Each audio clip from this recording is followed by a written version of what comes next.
Welcome, ladies and gentlemen, to the Door County Reads 2023. We are featuring Andrew Groff's book, Raft of Stars, and today we have Chris Krejcia from the DNR and Dan Chernagel from Sturgeon Bay School District, and we are going to be talking about some of the programs that they bring to the schools and mentoring of children in families and outside of families. So, Chris, if you would like to start us off, tell us a little bit about yourself. Sure. I've been a conservation warden stationed here in Door County since the fall of 2000. So I worked part-time as a conservation warden as a park ranger prior to that. And I've been instructing some of these outdoor education style classes probably since 1998. So a little experience there. And I'm fortunate to have been placed here and in a community that, as we talk here about the mentorship and the fostering of these outdoor programs, it was already here when I got here. The community already was doing those things, and I was able to be part of it and help foster that as well. I'm Superintendent Dan Chernagel in my 9th year in the district. Much of what Chris said is certainly very true. 27th year, I think it is, in education. And in some respect, I'm a stand-in for one of our veteran educators, a product of Sturgeon Bay High School and Sturgeon Bay Schools, Mr. Matt Propsom, who's a middle school science teacher for us and is the brainchild behind some of the things that we're going to talk with you folks about here shortly. But yeah, likewise, a big background in the outdoors, originally from Northeast Wisconsin, the opposite side of the bay from where we're sitting right now over in Marinette. I have a daughter who's involved in some of these outdoor programs and whatnot as well, so really enjoy supporting it from a variety of angles as we'll talk here in the next number of minutes. Okay, fantastic. So, Chris, if you would tell us what kind of outdoors training that the DNR supports and encourages. So they cover the topics of hunter education. The department offers adult hunter education online for those persons that are 18 or older. If you're under the age of 18, there's a couple of options. You can take a traditional course where you would attend in person, or there's a combination course that the student takes the course online, passes the reviews, passes the test, and then comes to either like a 1 or 2 day field day hands-on training. So that's hunter education. Our recreational vehicles, we offer similar types of education, all-terrain safety, all-terrain vehicle safety, UTV safety. That is also online for all ages actually, and there are also in-person courses that people can attend. Snowmobile, persons over the age of 16 or older can take an online course or attend in-person courses. And then of course boating, same thing, online or in-person type courses. Wonderful. Okay, so in the Sturgeon Bay School District, in the 6th grade at TJ Walker Middle School, there is a course called Outdoor Adventures. How did that course come to be? I alluded in the introduction, kind of the brainchild of Mr. Matt Propsom, again, a graduate of our district, community member, and has taught for us for a long time. And really, TJ Walker Middle School, the name of our middle school here in Sturgeon Bay, was looking at different ways to incorporate what we might call as adults elective programming within the more traditional middle school programming. So our principal, Mr. Mark Smullen, talking with a number of his staff members, including Matt Propsom, about different things that they had a passion for and what they'd like to offer, and then allow kids to have a few more opportunities, more fun courses, not necessarily be spending time having to sit in what maybe adults or I would think of in study hall, those types of things. Really keep the kids in middle school active. So Outdoor Adventures then came to be, and basically I believe we're in our 6th year of offering that course. Matt is the teacher of record for the course, and then involves a number of different folks. There are a number of us that are certified to go in and assist with some of the safety courses and programs that Chris just talked about. Obviously, you've been in the course many times, and a number of different folks.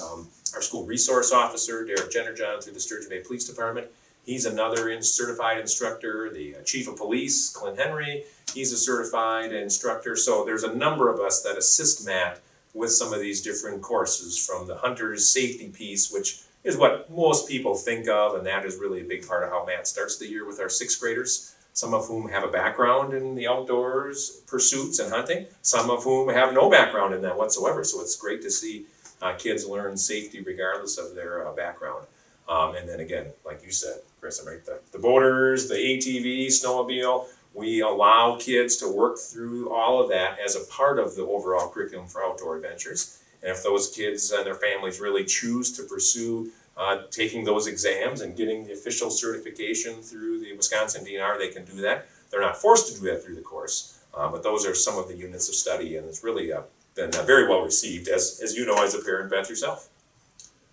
The perfect place to have those courses, and I've always thought that, I mean, that is an ideal location to have the professionals teach those, and whether or not you're a hunter, but there are times where you may be in and around firearms, or you may not own a snowmobile or a boat or an ATV, but you'll find yourself, if you live in Door County, probably on a boat at some time, or at a friend's house and they have an ATV or a snowmobile. So I think that's good, just basic life skill knowledge to have, to know whether you actually own those pieces of equipment or are going to partake in those activities. Just good to have, good information to have, a good foundation to have, and the school is the perfect setting to offer that training. Some of the cool feedback that I know Matt's received, and I've heard it myself, and Beth, you understand this as a parent, some of the best comments we've gotten are from some of our families, some of our parents, if you will, board members, former board members, that have said, my child took that course in sixth grade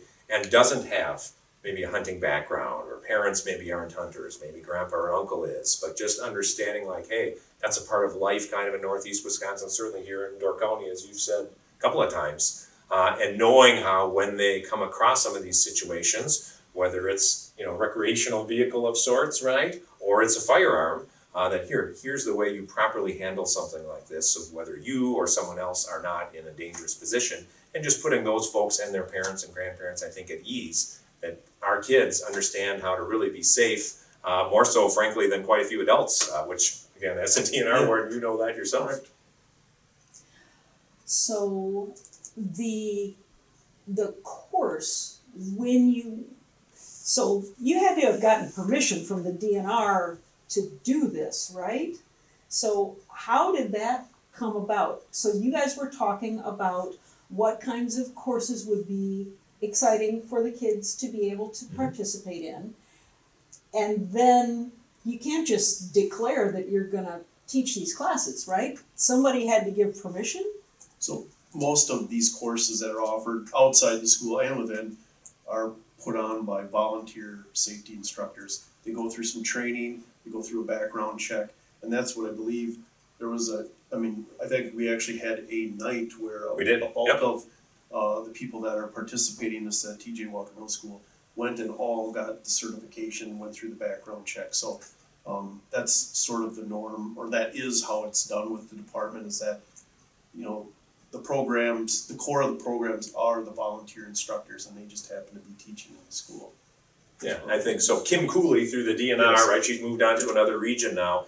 Kim was a key contact from the DNR with Matt, and obviously Chris is well aware of all those different conversations about how to take those courses, right? And rather than be taught over maybe a series of evenings or a weekend, right? And I know when I took hunter safety many moons ago, it was a whole weekend, right? I was there with my brother and kind of going through that experience. Well, to take those courses and then someone like Matt, right, who's a career educator, right, who understands teaching and learning all those things, and allow him the flexibility to chunk that over the course of a period of weeks, right, as a unit, as part of a bigger class, if you will, right?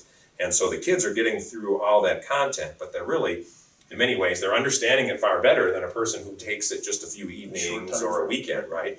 They're understanding that information, and then ultimately they have a chance to do the assessments, and right, and then there's a number of us that go in and volunteer so they can practice the test, you know, do their hands-on, in this case the firearm test that occurred this fall.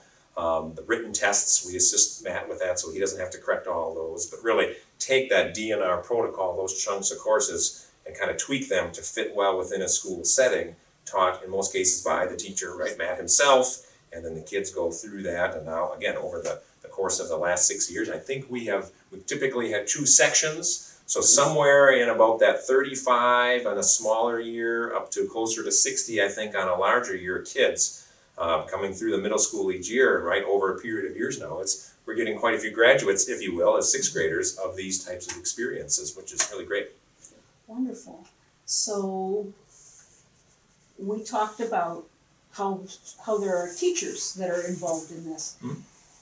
One of the things, as I was reading the book that we're doing for Door County Reads, let's bring it back to the book for a moment. To me, the hero of the story was Teddy's Teddy is Fish's grandfather. So Fish and Bread are the two boys in the book, the two core people in the book. And Teddy is Fish's grandpa. And Fish has lost his father. And his mother sends him to his grandfather for the summers. And that bond then starts to form a little bit more, and Teddy takes on that mentoring role for Fish to explain how it is that we do what we do, right? And he looks at Bread, who doesn't have a positive man in his life, and takes Bread in as well. To me, Teddy's the hero of this story, really. And part of what he's doing is mentoring his own grandson, but part of what he's doing is mentoring another child in the community. And I look at these teachers and these coaches, and we can talk about the Clipper Clays a little bit. That's another piece that Matt was really instrumental in taking and starting.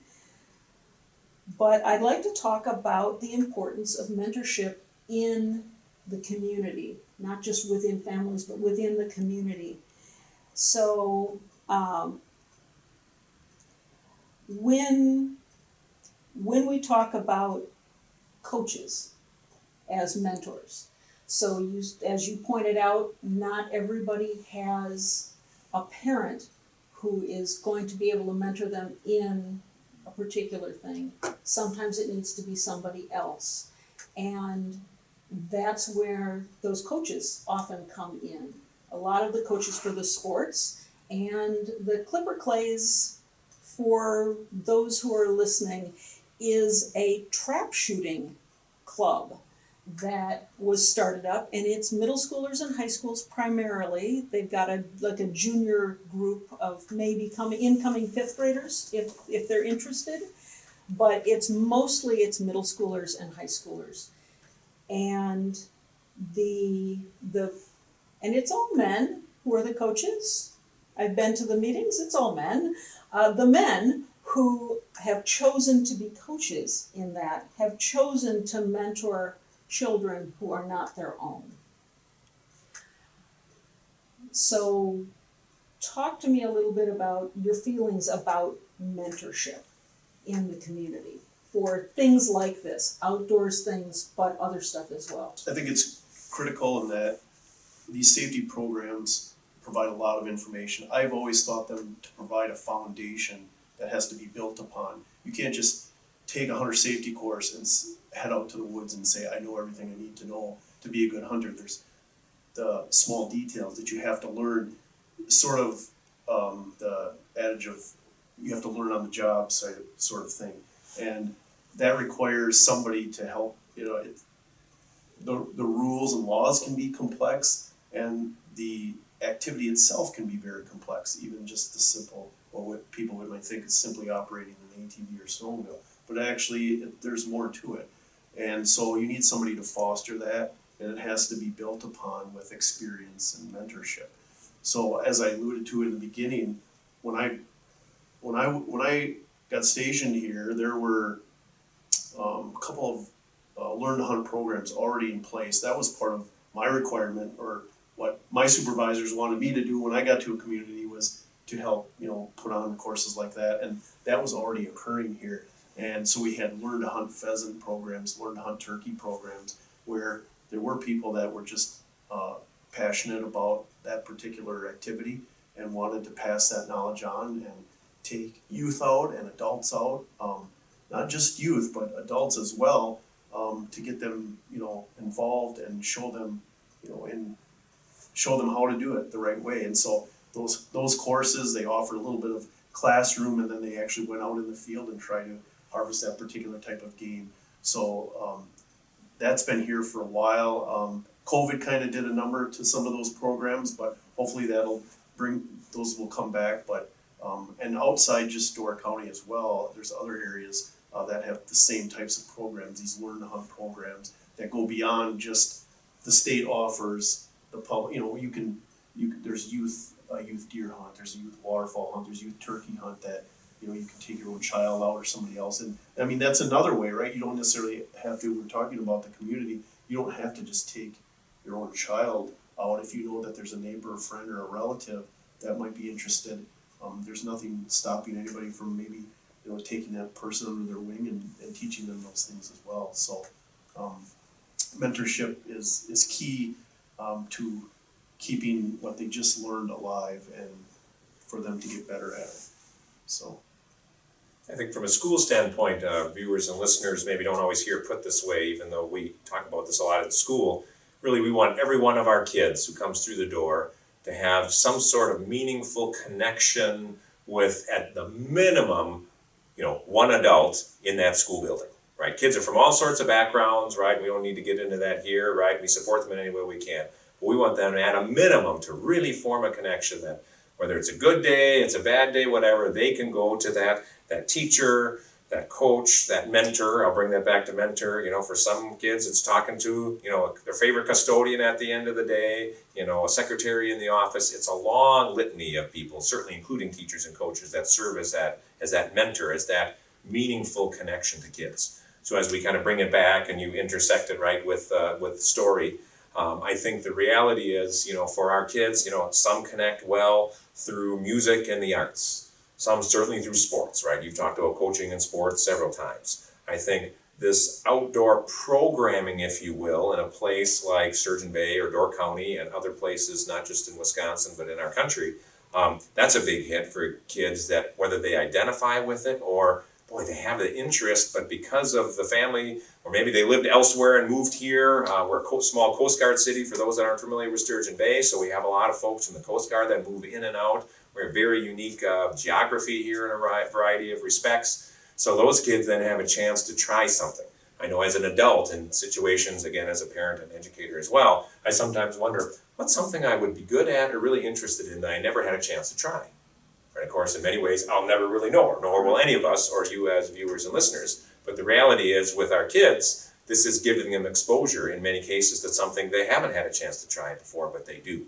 And then again, bringing it back full circle with the mentors, whether it's in the class. I know in rare instances when Matt has to be gone and we have a substitute teacher, we don't even ask the substitute teacher to teach the outdoor class. They might be covering all the science. One of us who's a certified instructor goes in and takes care of that. So the kids are used to seeing certain people that kind of fulfill that role. So we have mentorship through that. When they're actually handling these kind of safe dummy firearms, our police department houses these, our school resource officer. So we don't have firearms on campus that have the firing pin, but they look like it. In many cases, right, they're firearms that the DNR has seized, right, and put into kind of an educational program. So again, our police department helps with that. I'm sorry, I point over my shoulder because you and I know the police department's right across the street from where we're sitting right now at the library. But the concept of kids literally, in some cases who have never held a firearm before, learn how to do that and do that properly. And again, there's a number of us as adults who volunteer and come in and work with the kids on that. Just like back to what you said, Beth, right, with our Clipper Clays, that very successful program that's got a lot of support from all sorts of folks out at the gun clubs, outside the city limits where that occurs. I think anyone who's involved with the club or some of these different shooting tournaments can tell you that the kids are far better with safety than even adults who are your typical gun club member involved in shooting. And so sometimes someone who's not familiar, boy, how safe is that? Are there incidents? The kids are great. They quickly learn, and again, they're properly taught over time and learn all the different safety protocols. They do a great job, I think. As one example we often, if Matt were here, he would share it. So at the state trap shoot in Rome, Wisconsin, held each June, you have teams from across the state of Wisconsin that are part of this whole scholastic clay shooting kind of federation, if you will. And so I don't even remember what the number was this last summer, but I think it was another record high as far as, hundreds and hundreds and hundreds of shooters, not one safety incident with any of those kids, right? Not one. It's because they've learned how to do it properly, they have mentors, they have support, and I think just, again, we could go on, but the way in which that whole mentorship weaves through school, the connection to school, what the DNR likes to see, a story like we're talking about today, the Clipper Clays trap shooting club, it's just really cool to see in action. Well, that is more or less what I had to ask you guys. Is there anything that I missed that you are thinking about that ties into any of these things? What have I missed in my questions? From my end, know that I'm a resource to maybe get you to some of these people that provide the training and instruction, whether it be just traditional classes or mentorship or these learn to hunt programs or training type things. You make sure to contact, or if you don't live in Door County, contact a conservation warden in your area. We have a group of people called Outdoor Skills Trainer. You alluded to Kim earlier. That's their primary job, is to recruit new instructors. These volunteer instructor courses, they're the ones that put on most of these courses, and so they're a good resource as well. So there's a lot of resources within our department, either to find classes or to find mentorship. So if you were outside of the area and you were interested in bringing something like that to your school district, since, as you said, sixth grade is just prime time for getting these kids and teaching them something new and exciting. Gives them enough time to really spend some time with it, and that's really when science is getting really exciting. Science classes are starting to really get exciting in middle school. And so if somebody from outside the area is interested in starting something like that up, they would call their conservation warden in their area. They could, and put I could put them in touch with the outdoor skills trainer, the who will skills know trainer. the staff at schools like Sturgeon Bay that can maybe bounce ideas off, how do I get this going in my own program?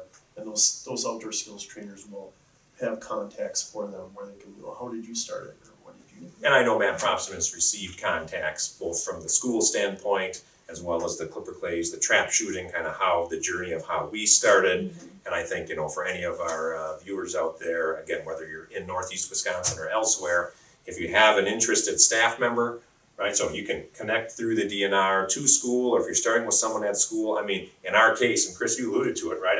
There were a number of us that were sitting there that night, the very first night that we had at school a training session for a number of volunteer instructors and mentors. To then, we didn't know exactly where it was going to go, but we knew we could figure it out, right? And we knew there was established courses, and we know as educators how school works, and we were going to put the two together. And I mean, it's worked incredibly well. So I think, someone from school who might be, maybe this video was shared with you, it's not a big, long, scary thing. There's not a huge obligation. I mean, there's materials through the DNR. There's not like some cost there. There's staff time. But again, in a place like Sturgeon Bay, this fits very well with what we want to offer our kids and families. And we had an interested teacher who in many respects talked to the right people and made it happen. Wonderful. All right. Well, thank you very much, gentlemen, for your time, and we appreciate it. And for those who are watching, please keep your eyes peeled for more programming from Door County Reads 2023 Raft of Stars by Andrew Groff.